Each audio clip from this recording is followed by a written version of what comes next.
Episode 56 oh I am scared कहते हुए वह लाइट का स्विच ऑन कर देती है। एक गहरी सांस लेकर पीछे देखती है।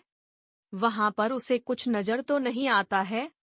वह अपने सामान को सोफे पर रखकर किचन एरिया की तरफ चली जाती है। अपने लिए ठंडा पानी ग्लास में डालकर फिर से आकर सोफे पर बैठकर अपनी आंखें बंद कर लेती हैं और ठंडा पानी पीने लगती है। पीने के बाद मुझे खुद को रिलैक्स महसूस करती हैं, तो अपने हाथों में पकड़ी बैग को लिए रूम की तरफ बढ़ जाती है। जैसे ही वह रूम के दरवाजे पर आती है, तो वह दरवाजा उसे खुला मिलता है और ज्यादा ध्यान न देकर अंदर जैसे ही जाकर लाइट ऑन करती है और जैसे ही पीछे मुड़ती हैं, उसकी आंखें हैरानी से बड़ी बड़ी हो जाती हैं। राहत के हाथों में पकड़ा हुआ उसका बैग जमीन पर गिर जाता है। वह अपनी आंखें हैरानी से बड़ी बड़ी करके, तुम यहाँ मेरे कमरे में क्या कर रहे हो? राहत के इस सवाल से बेड पर बैठा वश अपनी ठंडी आंखों से राहत को देखकर, कैंडी व्हाट टाइम व्हाट? राहत को कुछ भी समझ में नहीं आ रहा था कि आखिर वश उसे वक्त क्यों पूछ रहा है। Time candy. वश अपनी ठंडी आवाज में राहत की नीली आंखों में हद से ज्यादा ठंडा बंद लिए देखते हुए 11 PM कहते राहत अपनी नजरें नीचे झुका लेती है, क्योंकि वश ऐसे देखने से राहत को बहुत ही अजीब सी फीलिंग हो रही थी। उसे एक बेचैनी होने लगी थी। वह अपनी नजरों से मिला नहीं पा रही थी। ओ माय कैंडी, लगता है तुम्हें फ्रीडम दे दी, इसका मतलब तुम कुछ ज्यादा ही हवाओं में उड़ने लगी हूँ। दैट्स नॉट फेयर कहते हुए वश अपनी गर्दन को टेढ़ी करके राहत के तरफ बढ़ने लगता है, जिससे राहत के कदम पीछे के वह होने लगते हैं। वह अपनी लड़खड़ाते आवाज में तुम होते कौन हो मुझे यह कहने वाले? मैं जैसी हूँ वैसी जी सकती हूँ। मुझे किसी की परमिशन की जरूरत नहीं है। हाँ Candy, you are such innocent. शायद तुम भूल गई हो हमारे बीच क्या हुआ था। जहाँ तक मुझे याद है मैंने तुम्हें एक शर्त रखी थी और तुमने मान भी ली थी। तो उसके according you're all mine, the hair, the lips, the soul, the body, it is all mine, so I don't think. अब तुम्हें समझ में आ चुका होगा कि तुम्हारे इस बॉडी पर तुमसे ज्यादा मेरा हक है माय कैंडी कहते हुए वश राहत के बेहद नजदीक जहाँ जाता है, और वही राहत वश की बातें डरा रही थी। जहाँ पर उसे साफ साफ अपने लिए जुनून, पागलपन और हद से ज्यादा गुजर जाने वाली जिद साफ साफ देख रही थी। उसकी बात तो उसकी आंखों में पहली बार राहत की दिल की धड़कन ऐसे बढ़ रही थी कि राहत को लग रहा था कि अब वह मरने वाली है। उसके हाथ पैर कांपने लगे थे। वह सोच भी नहीं सकती थी कि सामने वाला शख्स किस हद तक पागल है उसके लिए। अब राहत समझ में नहीं आ रहा था कि आखिर वो ही क्यों, आखिर वो उस पागल के कैद में आ गई। क्या भगवान है उसके साथ कोई खेल खेला है? वह भूल जाओ सिर्फ एक अजीब सी शर्त थी, जिसके कोई मायने नहीं थे। और वैसे भी हमने सिर्फ गलती किया था।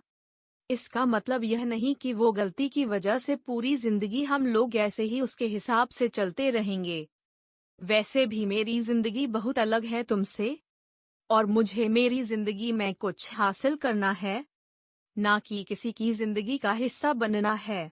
कहते कहते हो अपनी आंखें कस के बंद कर लेती है, क्योंकि वह साफ साफ अपने गर्दन पर वश की हैवी ब्रेथ फील कर सकती थी, जिससे उसे बहुत ही अनकंफर्टेबल फील हो रहा था, क्योंकि वश की स्ट्रॉन्ग फ्रेग्रेंस को स्मेल करते हैं। राहत को एक अजीब सा डर महसूस होने लगा था। उसे ऐसा लग रहा था कि कुछ तो गलत है। उसने अभी तक अपनी गर्दन को टेढ़ी करके वश को नहीं देखा था, या यूं कहें उसके अंदर इतनी हिम्मत नहीं थी कि वह अपनी आंखें वश की तरफ ले जाए। कैंडी, सुना है तुम्हारी फैमिली तुमसे बहुत प्यार करते हैं। तुम्हारे डैड हॉस्पिटल में काम करते हैं और तुम्हारी मॉम हाउसवाइफ है। तो सोचो अगर तुम्हारे डैड के हॉस्पिटल में कुछ हो जाए और उनकी जान चली जाए, या तुम्हारे घर में कोई आए और तुम्हारी मॉम। कहते हुए वश मुस्कुराकर राहत के गर्दन से अपने चेहरे को पीछे ले जाता है। वो सोफे पर एक के ऊपर दूसरा पैर डाले बड़े आराम के साथ एक क्रीपी स्माइल लिए राहत को देखने लगता है। वही वश की बात सुनकर राहत पूरी तरह से हैरान और परेशान दोनों ही हो जाती है। वह हकला कर तुम मेरे फैमिली के बारे में कैसे जानते हो? और तुम आखिर उनके साथ पर में क्या वाले हो? Mister Vash, don't you dare, otherwise I will kill you. Don't touch my family because that is my life. कहते हुए वह गुस्से वश को देखने लगती है, क्योंकि वह सब कुछ बर्दाश्त कर सकती थी, पर अपने मम्मा डैडी के ऊपर अगर कोई बात आए तो वह बिल्कुल भी सह नहीं सकती। वही वश इसी का ही फायदा उठा रहा था। वह राहत की आंखों में गुस्सा देख रहा था जो उसे बहुत ही मजा दे रहा था। राहत की नीली आंखें उसे हमेशा ही उसे अलग से एहसास देता था जो बिल्कुल भी प्यारा तो नहीं है। उन आंखों में उसे अपनी डर कम गुस्सा ज्यादा दिखता था। राहत चाहे उसके सामने डरी हुई खड़ी हो पर उसकी नीली आंखों में कभी उसे डर नहीं देखा। जब भी नीली आंखें देखता था तब उस डर के पीछे उसे गुस्सा नजर आता था, जो उसे बिल्कुल भी पसंद नहीं था। हर किसी की आंखों में खुद के लिए डर और मौत की भीख मांगना देखना चाहता था, पर राहत की बात ही कुछ अलग थी। ओ आई एम स्कैर्ड, कहते कहते हैं वह जोर जोर से हंसने लगता है। उसकी हंसी पूरे रूम में क्रीपी साउंड कर रही थी, जो किसी की भी रूह को उसके जिस्म से अलग कर दें। और यही हाल हमारे राहत का भी था। डर तो लग रहा था, पर उससे ज्यादा उसे नफरत और गुस्सा भी आ रहा था वश पर। राहत सामने वश को देखती है, जिसके चेहरे पर उसे पागलपन और खुद के लिए जुनूनियत साफ साफ दिख रहे थे, जिसे देखकर राहत एक गहरी सांस लेकर आखिर मैंने तुम्हारा बिगड़ ही क्या है, जो तुम यह सब कर रहे हो? ऊपर से हम दोनों के बीच कोई रिश्ता भी नहीं है, फिर भी तुम मेरी जिंदगी में ऐसे आ रहे हो जिसे कोई बुलेट ट्रेन बिना स्टॉप किया मेरी जिंदगी में घुस जा रही है, जिसे ना ही कोई रिस्ट्रिक्शन है ना ही कुछ और। कैंडी, एक ही सवाल पूछ पूछ कर थक नहीं जाती हो? अभी कितनी बार कहूँ मैं तुम्हारा कौन हूँ? लगता है तुम्हें यह प्रूव करना ही पड़ेगा कि मैं तुम्हारा कौन हूँ। कहते हुए अपने मोबाइल को ऑन करके मुस्कुराते हुए राहत के सामने कर देता है। राहत को पहले तो कुछ समझ नहीं आता, पर वश उसे हाथों से मोबाइल लेने का इशारा कर देता है। तुरंत उसका मोबाइल अपने कांपते हुए हाथों से लेती है। जब वह मोबाइल स्क्रीन को देखती है तो पूरी तरह से हैरान हो जाती है। वह अपने थरथराते होठों के साथ अप्पा के साथ तुम क्या कर रहे हो? देखो, अगर उन्हें कुछ भी हुआ ना तो मैं सच में तुम्हें छोड़ूंगी नहीं। वश राहत के हाथ को पकड़कर उसे अपनी गोद में बैठाकर उस मोबाइल को उसके हाथों से लेकर सोफे पर फेंककर उसके आंखों में जो आंसू आ रहे थे उन्हें पूछते हुए, डोंट वरी कैंडी, मैं इतना भी बुरा नहीं हूँ कि तुम्हारे अप्पा को इस बेरहम दुनिया से इतनी जल्दी आजाद कर दूँ। उन्हें मैं कुछ नहीं कर सकता जब तक तुम मेरी बात एक गुड कैंडी की तरह मानती रहोगी। मुझे बिल्कुल पसंद नहीं है कि कोई मेरी डिसरिस्पेक्ट करे। कहते कहते वश राहत बालों को अपनी उंगलियों से गोल गोल घुमाने लगता है। वही राहत अपनी आंखें बंद की जाए गहरी सांस लेती है, क्योंकि मोबाइल की स्क्रीन पर साफ साफ दिख रहा था कि रघुवीर किसी के साथ बात कर रहा था हॉस्पिटल में, और उसी के सामने एक शख्स बैठा अपने हाथों में पिस्तौल लिए रघुवीर की तरफ पॉइंट किए हुए था, जहां पर उस शख्स का चेहरा नहीं पर उसके पूरे काले कपड़े दिख रहे थे। और सामने रघुवीर जो एक साइड खड़ा होकर कोई उनका वीडियो निकाल रहा था, जिसे देखकर राहत के तो होश ही उड़ चुके थे। वही वश अपनी ठंडी आवाज में, कैंडी तुम कितनी बुरी हो, खुद तो डिनर करके आ गई, पर मेरा क्या? मैंने तो अभी तो कुछ भी नहीं खाया है। जाओ मेरे लिए कुछ खाना बनाओ, तब तक मैं खुद को फ्रेश करके आता हूँ, बहुत थक चुका हूँ मैं। कहते हुए वश राहत के बालों को सहलाने हुए उसके चेहरे को देखकर मुस्कुरा कर वहां से उसे सोफे पर बैठाकर खुद के वॉशरूम में चला जाता है। वही वश के जाने के बाद राहत अपने कांपते हाथों को देखते हैं, फिर उन हाथों की मुठ्ठियां बनाकर एक गहरी सांस लेकर फक इट, आखिर हो क्या रहा है मेरे साथ? आखिर यह साइको मेरे पीछे इतना पागल क्यों है? चाहिए क्या उससे? आखिर में सब कर भी कैसे सकता है? उसकी हिम्मत भी कैसे हो सकती है मेरे साथ यह सब करने की? पर ऐसा क्यों लग रहा है कि कुछ तो अजीब है। पर क्या भगवान जी आपको आपकी राहत से प्यार नहीं है क्या? जो इस साइको को अपने अपनी राहत के कुंडली में डाल दिया है अब बहुत बुरे। कहते हुए हैं छोटे बच्चों की तरह बनाते हुए किचन की ओर चली जाती है, क्योंकि उसे पता था अगर वह खाना नहीं बनाएगी तो होना हो वश उसे अपना खाना जरूर बनाएगी। इसीलिए बेहतर यही है कि वह उसके लिए कुछ खाना बनाए। वही वश जब आप रूम से बाहर आता है तो अपने मोबाइल को वाइब्रेट होते हुए देखता है। एक गहरी सांस लेकर वैसे ही अपने कमर पर टॉवल बांध है, अपने हाथों में मोबाइल और दूसरे हाथों में सिगरेट लिए बालकनी की तरफ चला जाता है। बालकनी में आकर वो सिगरेट को अपने होठों के बीच रखकर उसे जलाते हुए कॉल को अटेंड करता है। सामने से भस्मा अपनी शांत आवाज में, बॉस काम हो चुका है। माहेश्वरी विल के सामने तेजपाल को उसका गिफ्ट मिल चुका है। CH57, मैं 5 साल तक जेल में रहा हूँ, वह भी अपनी स्टेप मदर के मर्डर केस में।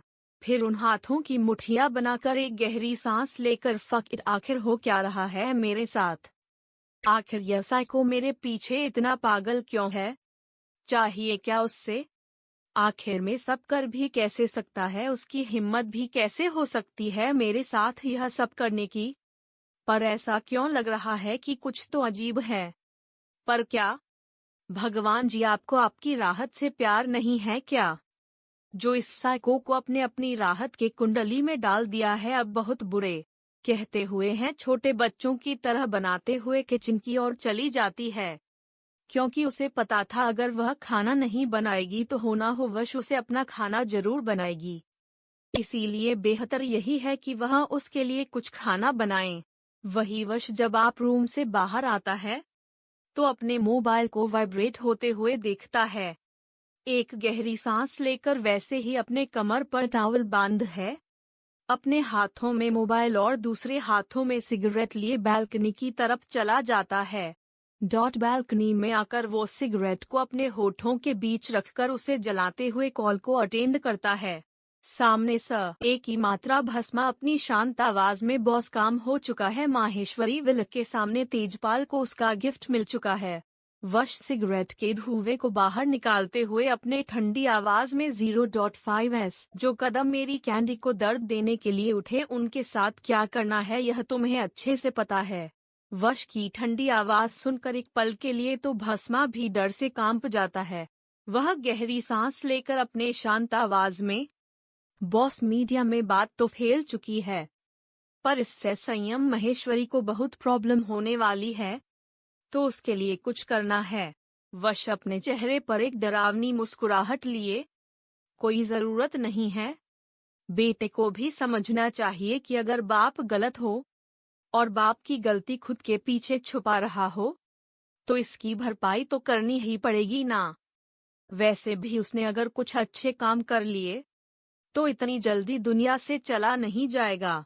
कहते हो वश कॉल कट कर देता है और राहत के कबर्ड की ओर चला जाता है। वह राहत के कबर्ड के दूसरी साइड का बना हुआ था, जो लॉक था जिसे राहत ने अब तक खुला नहीं था। उसे वश अपने एक की से खोल देता है।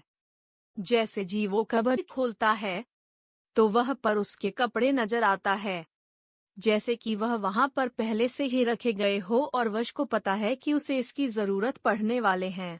वो उनमें से सेट को निकालकर पहनने लगता है, फिर एक गहरी सांस लेकर उनके बाहर निकल जाता है। जब बाहर आता है तो उसे खाना जलने की स्मेल आने लगती है। 0.5S, जिसे स्मेल करके वह गहरी सांस लेकर अपना सर हिलाकर अपने दोनों हाथ पैंट के पॉकेट में डाले किचन की तरफ चला जाता है, जहां पर रहता हालत पूरी तरह से खराब हो चुकी थी।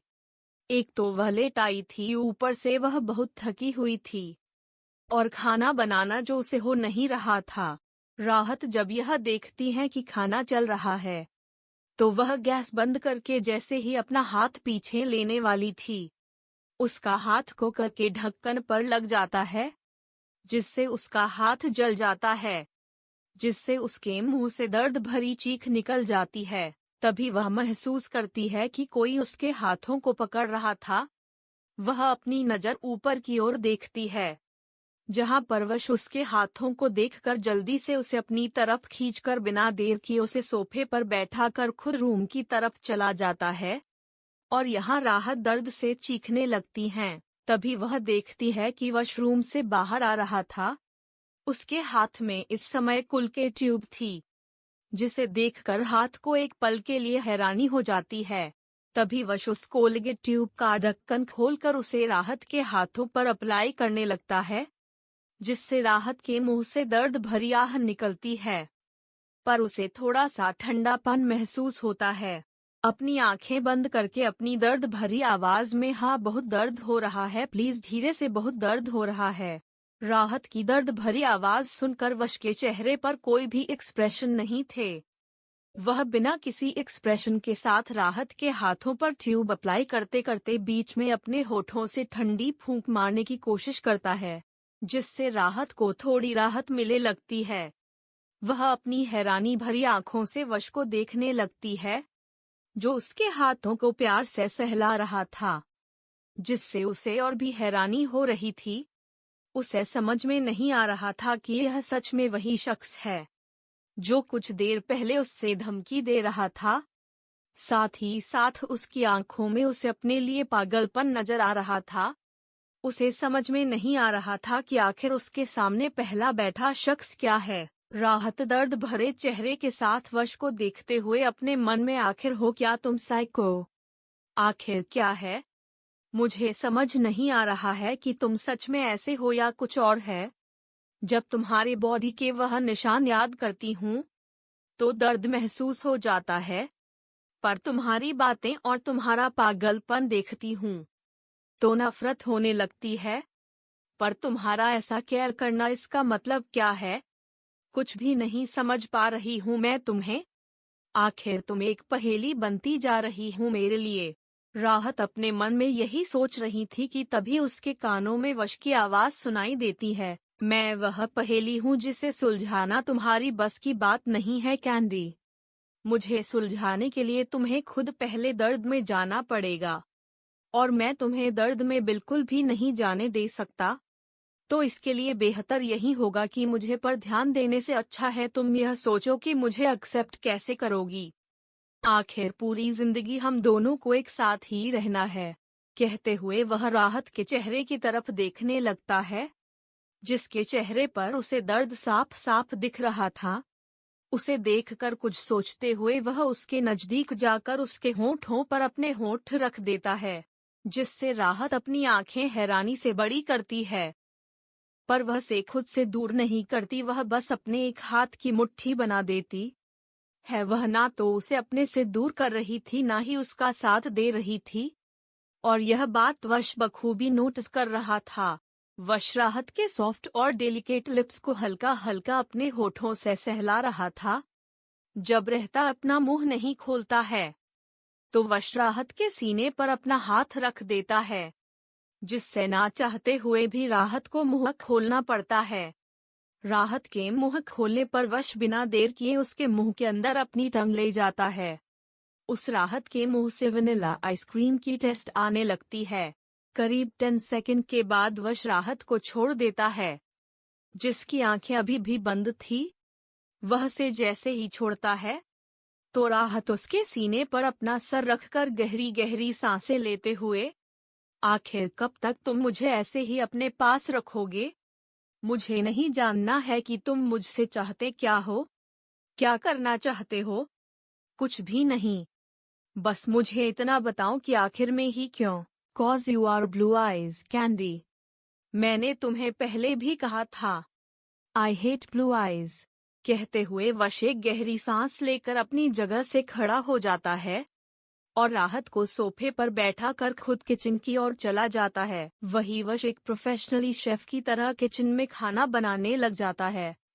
वो गौर से वश को देखने लगती है, जो हर एक चीज को बारीकी से कर रहा था। वह खाना ऐसा बना रहा था जैसे उसे बहुत एक्सपीरियंस हो। यह देख कर रहा था और भी हैरानी हो जाती है, जो चीज उसे नहीं आती है वह चीज अवश्य आराम के साथ कर रहा था। राहत अपने हाथ को देखती है जहां पर वश ने कोलगेट टूथ को अच्छी तरह से अप्लाई किया था, वह कुछ सोचकर वश की तरफ बढ़ जाती हैं। राहत किचन में आकर एक जगह खड़ी हो जाती हैं और गौर से वश को देखने लग जाती है। उसके मन में कुछ सवाल चल रहे थे जो वह उससे पूछना चाहती थी। वश बिना राहत की तरफ देखकर सब्जियों को काटते हुए, don't worry Candy, your parents are safe. Vash की इस बात पर राहत जल्दी से, आई नो तुमने कुछ नहीं करोगे, तुम इतने भी पागल नहीं हो। वश खुद के लिए पागल सुनकर अपनी आंखें छोटी करके, तो फिर तुम्हारे चेहरे पर मुझे सवाल क्यों नजर आ रहे हैं? वश की बात पर रहता अपनी आंखें हैरानी से बड़ी बड़ी करके, तुमने तो मुझे देखा भी नहीं था, फिर तुम्हें कैसे पता चला कि मुझे तुम्हें कुछ पूछना है? वश मुस्कुराते हुए, मेरी आंखें हमेशा ही तुम पर रहेगी कैंडी। वश की बात पर राहत एक गहरी सांस लेकर, फाइन, वैसे मुझे तुम्हें कुछ पूछना था, टेल मी, कहते हुए वो कुकर को गैस पर रख देता है। राहत एक गहरी सांस लेकर अपनी आंखें बंद करके, तुम्हारी बॉडी पर जो निशान है वह किस चीज के, मतलब इतने सारे, क्या कुछ हुआ था तुम्हारे पास्ट में? वश जो एक कॉटन के कपड़े से अपने हाथ पहुंच रहा था, वह जैसे ही राहत का सवाल सुनता है उसकी तरफ देखने लगता है। इस समय के हाथ रुक चुके थे, उन हाथों की मुट्ठियां बन चुकी थी। वह ठंडी आंखों से राहत को देखता है जिसने अपनी आंखें बंद कर दी थी। वश अपनी ठंडी आंखों से राहत की तरफ बढ़ते हुए उसकी गर्दन पर अपना सर रखकर उसके कानों में अपनी गर्म सांसें छोड़ते हुए, क्या बात है कैंडी, एक तो तुम्हें मैं पसंद नहीं हूँ और दूसरी तरफ मेरा पास्ट जानने के लिए तुम बहुत एक्साइटेड हो। कहीं तुम मुझे पसंद तो नहीं करने लगी हूँ? Do you like me? वश की इस बात पर आहार अपनी आंखें छोटे करके, ऐसी कोई बात नहीं है, मैं कभी भी तुम्हें पसंद नहीं करूंगी। मैं तो इसके लिए पूछ रही हूँ क्योंकि वह निशान बहुत ही अजीब है। मुझे थोड़ी सी क्यूरियोसिटी हो गई कि तुम्हारे बॉडी पर वह निशान कैसे हैं। मैं 5 साल तक जेल में रहा हूँ, वह भी अपनी स्टेप मदर के मर्डर केस में। वश की बात सुनकर क्या करें कि राहत, क्या सच में वश में यह सब किया है?